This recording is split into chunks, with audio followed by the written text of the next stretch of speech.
frère le Christ, bonjour et bienvenue à cette méditation en ce jeudi. L'évangile aujourd'hui de densité intéressante et forte nous parle de l'épisode de cette femme que l'Église, que nous reconnaissons la tradition comme Marie, et que le texte dit simplement que c'était une pécheresse qui vient et tombe aux pieds de Jésus et fait quoi? Et se met à pleurer. Elle pleure et elle lui essuie les larmes, les pieds avec ses larmes et ses cheveux. Alors ce qui est intéressant dans ce texte avant tout, ce que je voudrais noter, c'est qu'elle utilise le parfum. Je voudrais m'arrêter aujourd'hui à la question du parfum, frères et sœurs. La valeur du parfum est dans... Le parfum a de valeur parce qu'il peut être offert. Ce n'est que ça qui donne sa valeur. En fait, quelle est l'utilité du parfum? Oui, les odeurs, c'est vrai. Mais pourquoi coûte-t-il autant cher quand on peut avoir n'importe quel parfum dans la nature? La valeur du parfum est intéressante. Et je pense qu'il faut comprendre cela pour comprendre ce que Jésus dit. Une parole qui m'a toujours frappé quand il dit parce qu'elle a beaucoup aimé, elle est beaucoup pardonnée. Mais ça veut dire quoi? Il fait comment pour comprendre qu'elle a beaucoup aimé? Qu'elle est là? C'est dans le geste. On dit que la femme porte un vase d'albâtre dans lequel il y a le parfum. C'est un vase précieux, tellement précieux que Judas a déjà évalué ça à un moment et il disait ça coûte. On aurait pu le vendre à 300 livres pour en donner le reliquat aux pauvres. Et l'évangile lui dit qu'il n'était pas tellement préoccupé des pauvres parce que c'était un bandit. Mais au-delà de ça, c'est parce que c'est déjà la première conséquence. Ce geste que la femme fait est un geste excessif. C'est un geste de gaspillage excessif. Déjà, si elle est en possession d'un parfum autant précieux, c'est probablement parce que quelqu'un qui lui a donné est quelqu'un qui a de l'argent et qui lui a donné parce qu'elle vaut pour elle, pour lui, elle a du prix. Elle lui a fait quelque chose probablement. L'état dans lequel on dit qu'elle est pécheresse fait que celui qui lui a donné ce sûrement de ses amants.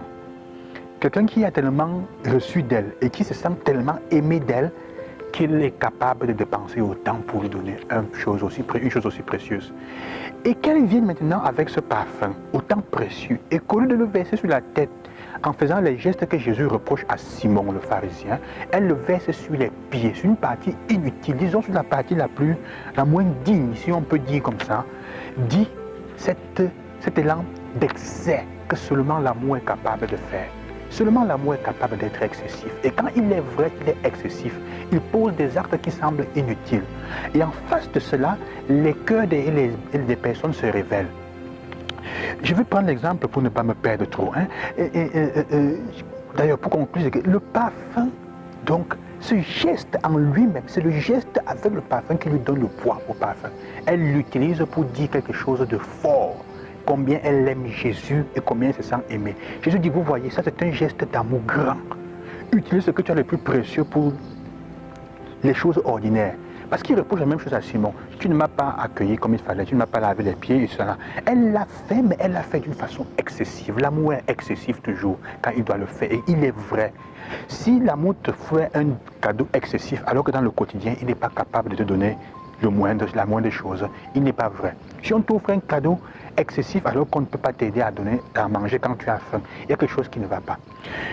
Pour faire comprendre cela, je voyais mon papa souvent aider ma maman. Mon papa cuisinait pour ma maman. Il lavait ses habits. Même mon papa était à la cuisine quand il y avait le nécessaire. Il a lavé le sol. Il est allé au champ porter les choses sur la tête pour sa femme. J'ai compris cela après.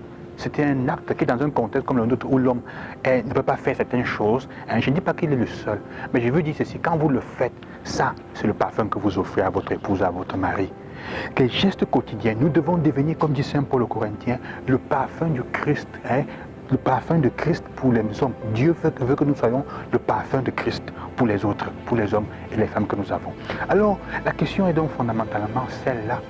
Quel est le parfum que tu offres aujourd'hui pour dire l'amour à ton frère, à tes amis, à ta famille, à tes enfants? Qu'est-ce que tu fais?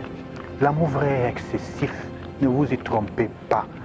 Et il pose des actes qui semblent inutiles aux yeux de ceux qui n'aiment pas beaucoup. Et ils vont toujours dire, c'est trop. On ne va pas comprendre parce qu'il est incompréhensible. Son geste de cette femme est incompréhensible. Même Simon révèle son cœur, il révèle la vérité de son cœur. L'amour excessif manifesté dérange ceux qui ne savent pas aimer. C'est pour ça qu'elle a beaucoup aimé.